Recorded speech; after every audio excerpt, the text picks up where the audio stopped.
Hello there, and welcome to Day 6 of our chronological Bible reading plan, where we're reading through the Bible in 1 year. Today we will be reading Job 11 through 15, and we will be reading from the New Revised Standard Version Updated Edition. Chapter 11.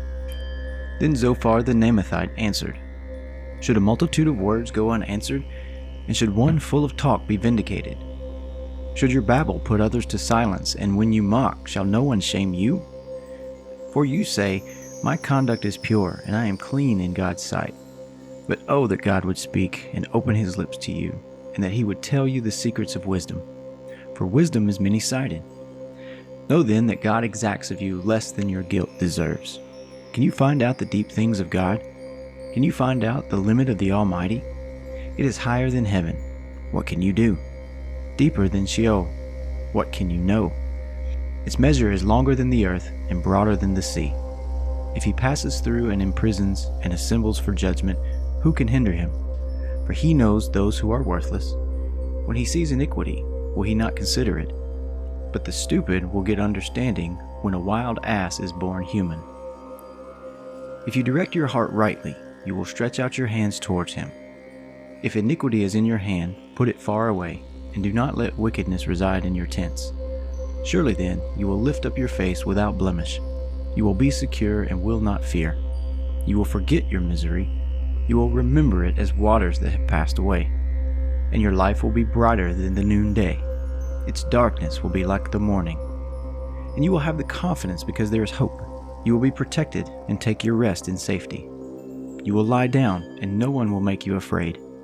Many will entreat your favor, but the eyes of the wicked will fail. All way of escape will be lost to them, and their hope is to breathe their last.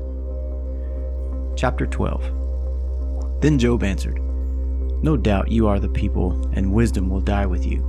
But I have understanding as well as you. I am not inferior to you. Who does not know such things as these? I am a laughingstock to my friends. I, who called upon God, and he answered me, a just and blameless man. I am a laughingstock. Those at ease have contempt for misfortune, but it is ready for those whose feet are unstable. The tents of robbers are at peace, and those who provoke God are secure, who bring their God in their hands. But ask the animals, and they will teach you, the birds of the air, and they will tell you. Ask the plants of the earth, and they will teach you, and the fish of the sea will declare to you. Who among all these does not know that the hand of the Lord has done this? In his hand is the life of every living thing and the breath of every human being. Does not the ear test words as the palate tastes food? Is wisdom with the aged and understanding in length of days? With God are wisdom and strength. He has counsel and understanding. If he tears down, no one can rebuild. If he shuts someone in, no one can open up. If he withholds the waters, they dry up. If he sends them out, they overwhelm the land. With him are strength and wisdom. The deceived and the deceiver are his. He leads counselors away, stripped and makes fools of judges. He looses the sash of kings and binds a waistcloth on their loins. He leads priests away stripped and overthrows the mighty. He deprives of speech those who are trusted and takes away the discernment of the elders. He pours contempt on princes and looses the belt of the strong. He uncovers deep things from the darkness and brings deep darkness to light. He makes nations great, then destroys them. He enlarges nations, then leads them away. He strips understanding from the leaders of the earth and makes them wander in a pathless waste. They grope in the dark without light. He makes them stagger like a drunkard. Chapter 13. Look, my eye has seen all this. My ear has heard and understood it. What you know, I also know. I am not inferior to you, but I would speak to the Almighty, and I desire to argue my case with God. As for you, you whitewash with lies. All of you are worthless physicians. If you would only keep silent, that would be your wisdom. Hear now my reasoning, and listen to the pleadings of my lips. Will you speak falsely for God and speak deceitfully for him? Will you show partiality towards him? Will you plead the case for God? Will it be well with you when he searches you out? Or can you deceive him as one person deceives another? He will surely rebuke you if in secret you show partiality. Will not his majesty terrify you and the dread of him fall upon you? Your maxims are proverbs of ashes. Your defenses are defenses of clay. Let me have silence, and I will speak, and let come on what may. I will take my flesh in my teeth, and put my life in my hand. See, he will kill me. I have no hope, but I will defend my ways to his face. This will be my salvation, that the godless shall not come before him. Listen carefully to my words, and let my declaration be in your ears. I have indeed prepared my case. I know that I shall be vindicated. Who is there who will contend with me? For then I would be silent and die. Only grant 2 things to me, then I will not hide myself from your face. Withdraw your hand far from me, and do not let dread of you terrify me. Then call, and I will answer, or let me speak, and you reply to me. How many are my iniquities and my sins?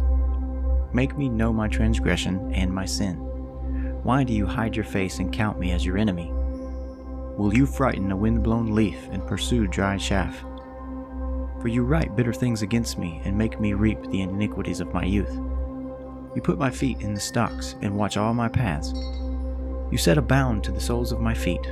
One wastes away like a rotting thing, like a garment that is moth-eaten. Chapter 14. A mortal, born of a woman, few of days and full of trouble, comes up like a flower and withers, flees like a shadow and does not last. Do you fix your eyes on such a one? Do you bring me into judgment with you? Who can bring a clean thing out of an unclean? No one can. Since their days are determined, and the number of their month is known to you, and you have appointed the bounds that they cannot pass, look away from them and desist, that they may enjoy, like laborers, all their days. For there is hope for a tree, if it is cut down, that it will sprout again, and that its shoots will not cease.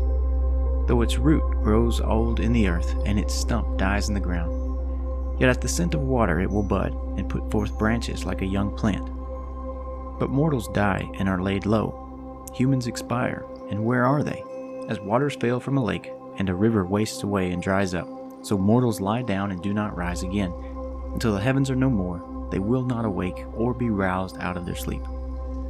Oh, that you would hide me in Sheol, that you would conceal me until your wrath is past, that you would appoint me a set time and remember me. If mortals die, will they live again? All the days of my service I would wait until my release should come. You would call, and I would answer you. You would long for the work of your hands. For then you would not number my steps. You would not keep watch over my sin. My transgression would be sealed up in a bag, and you would cover my iniquity. But the mountain falls and crumbles away, and the rock is removed from its place. The waters wear away the stones. The torrents wash away the soil of the earth. So you destroy the hope of mortals. You prevail forever against them, and they pass away. You change their countenance and send them away. Their children come to honor, and they do not know it. They are brought low, and it goes unnoticed. They feel only the pain of their bodies and mourn only for themselves. Chapter 15. Then Eliphaz the Temanite answered, Should the wise answer the windy knowledge and fill themselves with the east wind? Should they argue in unprofitable talk or in words that can do no good? But you are doing away with the fear of God and hindering meditation before God. For your iniquity teaches your mouth, and you choose the tongue of the crafty. Your own mouth condemns you, not I. Your own lips testify against you. Are you the firstborn of the human race? Were you brought forth before the hills? Have you listened in the counsel of God? And do you limit wisdom to yourself? What do you know that we do not know? What do you understand that is not clear to us? The gray-haired and the aged are on our side, those older than your father. Are the consolations of God too small for you, or the world that deals gently with you? Why does your heart carry away, and why do your eyes flash, so that you turn your spirit against God, and let such words go out of your mouth?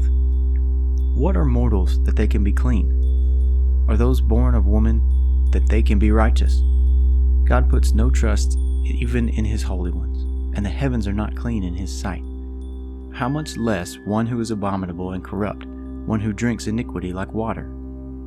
I will show you, listen to me. What I have seen I will declare. What sages have told, and their ancestors have not hidden, to whom alone the land was given, and no stranger passed among them. The wicked writhe in pain all their days, through all the years that are laid up for the ruthless. Terrifying sounds are in their ears. In prosperity the destroyer will come upon them. They despair of returning from darkness, and they are destined for the sword. They wander abroad for bread, saying, "Where is it?" They know that a day of darkness is ready at hand. Distress and anguish terrify them. They prevail against them like a king prepared for battle, because they stretched out their hands against God and bid defiance to the Almighty, running stubbornly against him with a thickly bossed shield, because they have covered their faces with their fat and gathered fat up upon their loins. They will live in desolate cities, in houses that no one should inhabit, houses destined to become heaps of ruins. They will not be rich, and their wealth will not endure, nor will they strike root in the earth. They will not escape from darkness. The flame will dry up their shoots, and their blossom will be swept away by the wind. Let them not trust in emptiness, deceiving themselves, for emptiness will become their recompense. It will be paid in full before their time, and their branch will not be green. They will shake off their unripe grape like the vine, and cast off their blossoms like the olive tree. For the company of the godless is barren, and fire consumes the tents of bribery. They conceive mischief and bring forth evil, and their belly prepares deceit. This concludes our reading for today. We hope you enjoyed this reading. Please like this video so others can see it. If you'd like, please subscribe to the channel. We upload a daily chronological reading every day throughout the course of the year. We'll talk to you tomorrow.